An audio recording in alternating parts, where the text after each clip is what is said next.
अगर आप डायलिसिस को रोकना चाहते हो या फिर अगर आपको डॉक्टर ने कह रखा है कि आपको डायलिसिस करवाना पड़ेगा और आप उसे बचना चाहते हो, तो जो मैं आपको इस वीडियो में बताने वाला हूँ उसको ध्यान से सुनिएगा, समझिएगा, जिससे आप अपने आप को डायलिसिस से बचा सके। नमस्कार, मेरा नाम है डॉक्टर पूरू धवन और चलिए शुरू करते हैं इस वीडियो की।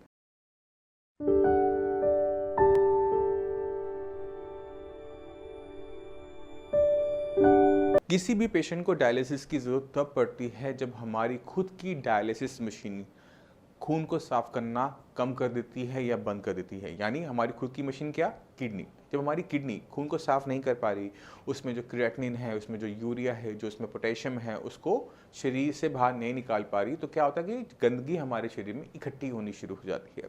अब जब हमारा खून गंदा हो जाएगा, हमारा शरीर गंदा हो जाएगा, तो हमें बहुत सारी कॉम्प्लिकेशन दे रहा होता है, बहुत सारी हमें और बीमारियों को पैदा कर रहा होता है। थकावट उसमें से एक है, नींद ना आना उसमें से एक है, मांसपेशियों की ऐंठन एक है, भूख बंद हो जाती है, वॉमिटिंग जैसी फीलिंग आती है, बहुत ज़्यादा वीकनेस महसूस होनी शुरू होती है। होता है ना, अगर आप किडनी के फेलियर के पेशेंट हो तो आप ये सब कुछ महसूस कर रहे होंगे। अब सवाल ये उठता है कि कैसे हम इस डायलिसिस से बचें। अगर हमें डायलिसिस से बचना है तो डायलिसिस का काम हमें शरीर के अंदर करना पड़ेगा और उसके लिए हमारे पास क्या है? हमारी किडनियां ही हैं। अगर आप किसी किडनी फेलियर पेशेंट को ध्यान से नोटिस करोगे तो एक चीज़ सभी किडनी फेलियर पेशेंट में कॉमनली नजर आती है कि जब क्रिएटिनिन के बारे में पता लगता है कि वो बढ़ना शुरू हुआ तो क्रिएटिनिन का लेवल 2 या 3 के आसपास होता है। पेशेंट अपनी दवाइयाँ शुरू करता है और दवाई खाते खाते जो क्रिएटिनिन लेवल है 6, 7, 8 का पहुंचना शुरू कर देता है, 11, 12 भी पहुंच जाता है मेडिसिन खाते खाते। इसके पीछे रीज़न क्या होता है कि जो मेडिसिन हम ले रहे होते हैं, आप उसको खुद ब खुद अभी निकालो, पर्चे को निकालो और एक एक मेडिसिन जो आपने आज तक ली या आप जो ले रहे हो उसे खुद ब खुद सर्च करना स्टार्ट करो। उसमें गैस की दवाई होगी, कैल्शियम होगा, विटामिन डी होगा, ताकत की दवाइयाँ होंगी, बीपी की दवाई होगी, कोलेस्ट्रॉल की होगी, शुगर है तो शुगर की दवाइयाँ होंगी। बट कोई भी दवाई ऐसी नहीं मिलती जो हमारी किडनी फेलियर को रोक सके या फिर किडनी को शरीर से ज़्यादा बाहर निकाल सके, किडनी पे काम कर सके। इसी वजह से दवाई खाते खाते भी हमारी किडनी पूरी तरह से खराब होती चली जाती है और हमें डायलिसिस पे जाना पड़ता है। अब एक ऐसा पेशेंट जिसकी किडनी खराब हो रही है, उसे रोकना चाहता है, तो सबसे पहला काम क्या करना है कि किडनी को आगे खराब होने से रोकना है।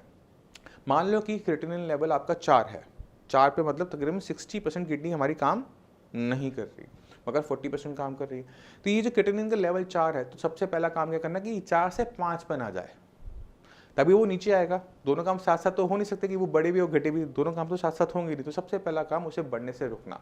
उसके लिए सबसे ज़रूरी काम क्या होता है कि जो भी चीज़ आपकी किडनी को नुकसान पहुंचा रही है, चाहे वो बीपी है, शुगर है, पॉलीसिस्टिक किडनी है, उस बीमारी की जड़ को रोक देना।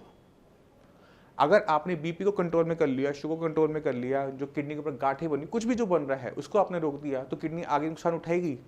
नहीं उठाएगी ना। क्रिएटिनिन लेवल वहीं पे स्टेबल हो जाएगा। बस पहला स्टेप यही होता है कि क्रिएटिनिन लेवल को बढ़ने से रोक दो। उसके बाद किडनी के पास ताकत है अपने आप के फंक्शन को बढ़ा लेने की। मान लो मेरी किडनी खराब हो गई, मेरी किडनी एक्सीडेंट हुआ और किडनी को नुकसान पहुंच गया, चोट लग गई या उसमें पस पड़ गई या फिर पत्थरी पड़ गई, कुछ भी हो गया और मुझे किडनी को निकाल कर एक तरफ करना पड़ता है कि अब ये सड़ गई है, इसे बाहर निकालो, मैं निकलवा देता हूँ। एक किडनी होने के बावजूद भी क्रिएटिनिन लेवल नहीं बढ़ता। अब ऐसा कैसे हो सकता है? मेरे पास तो 2 किडनियाँ थी, 2 में से 1 हो गई, तो क्रिएटिनिन लेवल तो बढ़ना चाहिए था। पहले 2 किडनियाँ काम कर रही थी, अब 1 किडनी काम कर रही है। बट ऐसा नहीं होता। एक किडनी भी अपने सारे फंक्शंस को उठा लेती है, काम कर लेती है। अब खुद से सवाल पूछो कि ऐसा कैसे हो सकता है? कि इसलिए हो सकता है क्योंकि किडनी के पास ये ताकत है अपने काम की क्षमता को बढ़ा लेने की। हमें पता लग गया कि उसे काम की क्षमता बढ़ाने की ताकत है।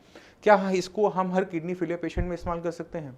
जैसे क्रिएटिनिन लेवल 4 पे 60% किडनी खराब है, 40% किडनी हमारी ठीक ठाक है, जिंदा है। अगर ये 40% किडनी 60-70% का काम करेगी तो क्या होगा? क्रिएटिनिन लेवल कम होगा या नहीं होगा? होगा, क्योंकि वो पहले से अच्छा काम कर रही है। बस यही चीज़ हमने हर किडनी फेलियर में इस्तेमाल करनी होती है कि जो हिस्सा हमारा ठीक है उसकी फंक्शनिंग को बढ़ाते हुए क्रिएटिनिन को, यूरिया को हमें डाउन करना होता है। अब सवाल उठता है कि हम इसे कैसे कर सकते हैं? देखो, सबसे पहले ज़रूरी होता है कि शरीर में गंदगी कम जाए। इसके लिए जो खाने पीने में जो परहेज़ है वो मैं आपको कई बार वीडियो में बता चुका हूँ। आपको इस वीडियो के एंड पे उसका लिंक भी दे दूंगा, इसके बाद आप उसे देख लेना। मगर खाने पीने को कंट्रोल करने से शरीर में गंदगी कम जाती है, बनती कम है। बट अगर हम गंदगी को अच्छी तरीके से शरीर से बाहर निकालेंगे तो क्रिएटिनिन लेवल अच्छा डाउन होना शुरू होता है, तभी तो फंक्शनिंग बढ़ी ना। खाने पीने से तो गंदगी कम गई मगर उसकी किडनी की फंक्शनिंग नहीं बढ़ेगी। किडनी की functioning kidney function restoration treatment से बढ़ती है। अब ये क्या चीज़ है? ये तो हम पहली बार सुन रहे हैं, है ना, ऐसे ही हो रहा है। देखिए, किडनी फंक्शन रिस्टोरेशन ट्रीटमेंट के अंदर किडनी के फंक्शन को रिस्टोर करने की कोशिश की जाती है कि किडनी अपने फंक्शंस को उठाए। अब किडनी का फंक्शन क्या है? खून को साफ करना। खून को साफ करके उसमें जो भी गंदगी है, किटनिन है, यूरिया है, एक्स्ट्रा पोटेशियम है, उसे बॉडी से बाहर निकालना। तो ये जो करे ट्रीटमेंट, उसका नाम है किडनी फंक्शन रिस्टोरेशन ट्रीटमेंट। अब जब किडनी के फंक्शन रिस्टोर होने शुरू हो जाते हैं, तब जाकर हमें डायलिसिस से छुटकारा मिल जाता है, तब जाकर हमें जो डर है कि मैं डायलिसिस करवाना पड़ेगा, उससे भी हम बच जाते हैं। अब मैं चाहता हूं कि किडनी फंक्शन रिस्टोरेशन ट्रीटमेंट के जो रिजल्ट्स हैं, पहले आप वो देखो कि किस तरह से क्रिएटिनिन लेवल 11-12 था, कैसे वो डाउन हुआ। तो मैं आपको कुछ वीडियोस दिखाता हूँ, कुछ रिपोर्ट्स दिखाता हूँ, और फिर हम दोबारा मिलते हैं कि ये कैसे हो पाया, कैसे किडनी फंक्शन रिस्टोरेशन ट्रीटमेंट ने काम किया।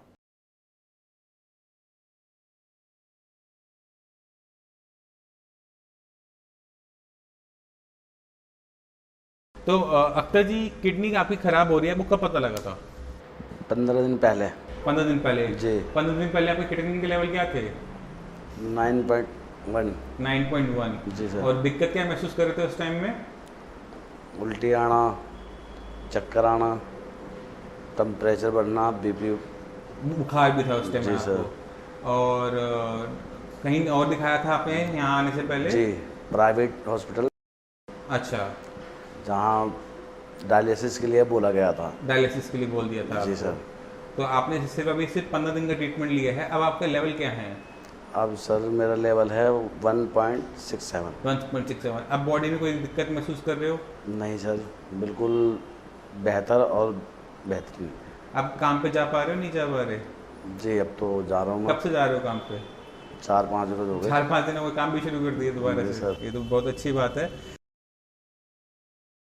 तो आपने खुद देखा कि जब हम किडनी फंक्शन रिस्टोरेशन ट्रीटमेंट के अंदर किडनी पे काम करते हैं, तो बड़े भी विटामिन, चाहे वो 11-12 का ही है क्यों ना हो, वो डाउन होना शुरू हो जाता है। जैसे आपने अख्तर की रिपोर्ट में देखा, लेवल क्या था? 11 का लेवल था।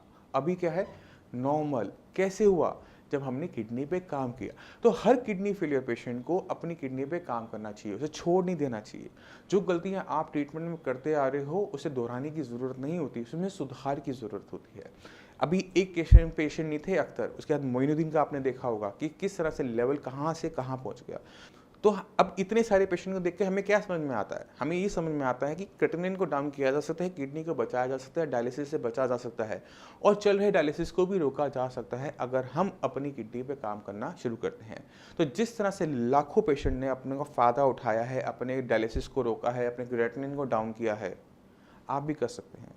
आपको बस ज़रूरत है अपनी किडनी पे काम करने की, अपनी खुद की डायलिसिस मशीन पे काम करने की। जिस दिन आप अपने शरीर के बारे में सोचना शुरू कर दोगे, शरीर आपके बारे में सोचना शुरू कर देगा, और फिर जो बड़ी बड़ी बीमारियां हम सुनते हैं, वो छोटी छोटी बननी शुरू हो जाती है। तो माना थोड़ा सा लेट हो चुके हैं, क्रिएटिनिन लेवल बढ़ चुका है, बट हमने हार नहीं मानी है। बिना हार माने अपने शरीर पे थोड़ा सा काम करेंगे, लग के काम करेंगे, खाने पीने का ध्यान रखेंगे, जो बता रहे हैं उसको फॉलो करेंगे, तो आप भी अपने क्रिएटिनिन लेवल को कम कर पाओगे, डायलिसिस से बच पाओगे। मैं उम्मीद करता हूँ इस वीडियो से किस तरह से डायलिसिस से बचा जा सकता है, किस तरह से आप अपनी किडनी फंक्शन को सुधार सकते हो, किस तरह से बीमारी को बढ़ने से रोक सकते हो, ये सब कुछ जान गए होगे। फिर भी माइंड में कोई भी डाउट है, कुछ भी पूछना चाहते हो, तो श्रेयास के डॉक्टर्स अवेलेबल हैं, साइंस इंजीनियरिंग के डॉक्टर्स अवेलेबल हैं। आपको बस उनको कॉल करना है, अपनी रिपोर्ट सेंड करनी है, बाकी का सब कुछ वो अपने आप संभाल लेंगे। अब इसी के साथ आपसे भी चलेंगे, आगे चाहूँगा, मिलते हैं अगली वीडियो में, तब तक के लिए नमस्कार।